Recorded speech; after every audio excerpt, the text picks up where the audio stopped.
ആ ആ ആ. ഡി എടി കള്ളി ഒറ്റയ്ക്ക് ഫുഡ് അടിക്കാൻ വന്നേല്ലേ?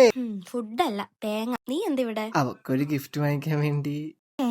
പെണ്ണില്ലാതെ നിനക്ക് ഗിഫ്റ്റ്? അത് എന്റെ ലൈനെന്ന് ഞാൻ പറഞ്ഞോ, എന്റെ കൂട്ടുകാരനെ അതിനെ വാങ്ങിക്കാൻ വേണ്ടി ഞാൻ അവന്റെ കൂടെ വന്നേ. ഓ അങ്ങനെ. ഇവിടെ ഉള്ളതിന് കൊടുക്കാൻ കയ്യിൽ പൈസ ഇല്ല. പൈസയാണോ പ്രശ്നം?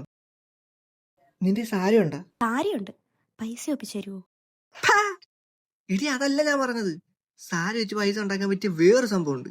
ഞാനിപ്പോൾ പോകുന്നത് നമ്മുടെ തിരുവനന്തപുരത്ത് ആറ്റുകാൽ ഷോപ്പിംഗ് കോംപ്ലക്സിലുള്ള ശ്രീ കാഞ്ചീപുരം പട്ട് സെന്ററിലേക്കാണ്. പത്മനാഭസ്വാമി ക്ഷേത്രത്തിന് അടുത്തായിട്ട് ജോസ്കോ ജുവലേഴ്സിന് ഓപ്പോസിറ്റ് ആറ്റുകാൽ ഷോപ്പിംഗ് കോംപ്ലക്സിലെ ഫസ്റ്റ് ഫ്ലോറിലെ ഷോപ്പ് നമ്പർ 87 നമ്മുടെ ഷോപ്പ് ലൊക്കേറ്റ് ചെയ്യുന്നത്. ഞാൻ കൊണ്ടുവന്ന 6 സാരിയിൽ 4 വെള്ളിക്കസവും 1 ചെമ്പ് കസവും 1 പ്ലാസ്റ്റിക് കസവുമായിരുന്നു. അതുകൊണ്ട് തന്നെ ആ 2 റിജക്റ്റ് ആയിരുന്നു. കൂടാതെ ഒരു ടിഷ്യൂ കസവുമായിരുന്നു. അതാണ് റേറ്റ് കൂടുതൽ കിട്ടിയത്. ടോട്ടൽ 35,000 രൂപയാണ് എനിക്ക് അവിടെ നിന്ന് കിട്ടിയത്. മാത്രമല്ല ഒരു വെള്ളിക്കൊലുസും എനിക്ക് അവർ ഗിഫ്റ്റ് ആയിട്ട് തന്നിട്ടുണ്ടായിരുന്നു. ഇവിടുത്തെ വർക്കിംഗ് ടൈം 10 മണി മുതൽ വൈകിട്ട് 7 മണി വരെയാണ്. ഇവിടെ സൺഡേയും വർക്കിംഗ് ആണ്. ഷോപ്പിൽ നേരിട്ട് വരാൻ പറ്റാത്തവർക്ക് വാട്സ്ആപ്പ് നമ്പറിൽ ഫോട്ടോ അയച്ചാൽ അവർ നോക്കി പറയുന്നതായിരിക്കും. മാത്രമല്ല ഇവർക്ക് എറണാകുളത്തും കൊല്ലത്തും പുതിയ ബ്രാഞ്ചസ് ഉണ്ട്.